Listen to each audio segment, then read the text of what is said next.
और झारखंड के मुख्यमंत्री हेमंत सोरेन ने केंद्रीय मंत्री सदानंद गौड़ा को चिट्ठी लिखकर रेमडेसिविर दवा की 50,000 शीशियां खरीदने के लिए अनुमति की मांग की है। और मुख्यमंत्री हेमंत सोरेन ने ट्वीट करते हुए लिखा है कि झारखंड में कोरोना के गंभीर रोगियों और रेमडेसिविर की बढ़ती मांग के साथ हम आपातकालीन उपयोग के लिए लगभग 50,000 इंजेक्शन खरीदने के लिए बांग्लादेश की फार्मा कंपनियों तक पहुंच गए हैं। मैंने केंद्रीय मंत्री टीवी सदानंद गौड़ा से जल्द आयात करने की अनुमति के लिए पत्र लिखा है। और आपको बताएं कि रेमडेसिविर दवा कोरोना संक्रमित मरीजों के लिए उनके इलाज के लिए कारगर साबित हो रही है। देश भर में इस दवा की काफी कमी है और कमी के चलते कई जगह इस दवा की कालाबाजारी भी हो रही है। इधर रांची से बीजेपी के विधायक सीपी सिंह ने डीडीसी रांची को 20 लाख रुपए का चेक दिया है। पूर्व मंत्री सीपी सिंह ने कोरोना संकट को देखते हुए ऑक्सीजन के लिए 10 लाख और रेमडेसिविर इंजेक्शन के लिए 10 लाख रुपए की अनुशंसा की है। बीजेपी विधायक ने कहा कि कोरोना संक्रमण को रोकने के लिए केंद्र और राज्य सरकार अपने स्तर से जरूर प्रयास कर रही हैं।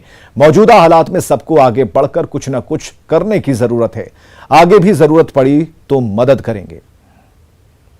आज मैंने उप विकास आयुक्त महोदय को अनुशंसा पत्र भेजा है। इसमें 10 लाख रुपए की राशि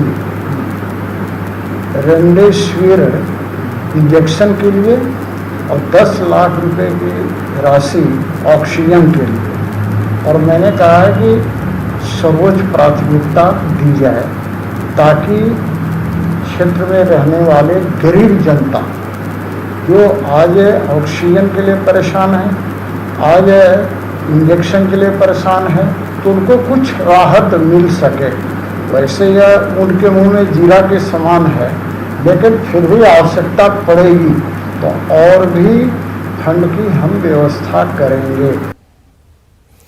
कोरोना काल में संक्रमित परिवारों की मदद को लेकर हाथ बढ़ने लगे हैं। रांची में राष्ट्रीय युवा शक्ति से जुड़े नौजवानों ने जरूरतमंदों को मदद पहुंचाने का बीड़ा उठाया है।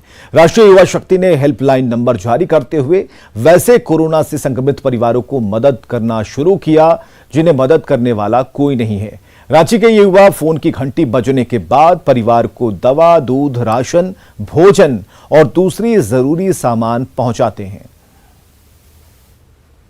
झारखंड में रहते हैं, झारखंड की राजधानी रांची में रहते हैं, तो हमारा कर्तव्य बनता है ऐसे जरूरतमंद परिवार को, जिसके पूरे परिवार को कोरोना हो गया है, वैसे परिवार को मदद करने का ये हम लोग को बीड़ा उठाए हैं। क्योंकि आज लोगों के लिए मदद करना है, लोगों के पास पैसा है, सारा कुछ रहने के बाद लोग घर के बाहर नहीं निकल पा रहे हैं। उसके पीछे कारण है कि पूरे परिवार को कोरोना हो गया है। तो हमारा कर्तव्य बनता है एक भारतीय होने के नाते कि वैसे जरूरतमंदों का सेवा करने का समय है। ऐसे भी कहा गया है मानव सेवा से बड़ा कोई सेवा नहीं होता है। तो ऐसे जरूरतमंदों का हम लोग को सेवा करने का बीड़ा उठाया है। हम लोग का जो राष्ट्रीय युवा शक्ति का हेल्पलाइन नंबर जो हम लोग जारी किए हैं, उस हेल्पलाइन नंबर पर कोई हम लोग को कॉल करता है तो उनके तक हम लोग को दवा, राशन, बच्चे का दूध और भी सामान हम लोग पहुँचाने का प्रयास करते हैं।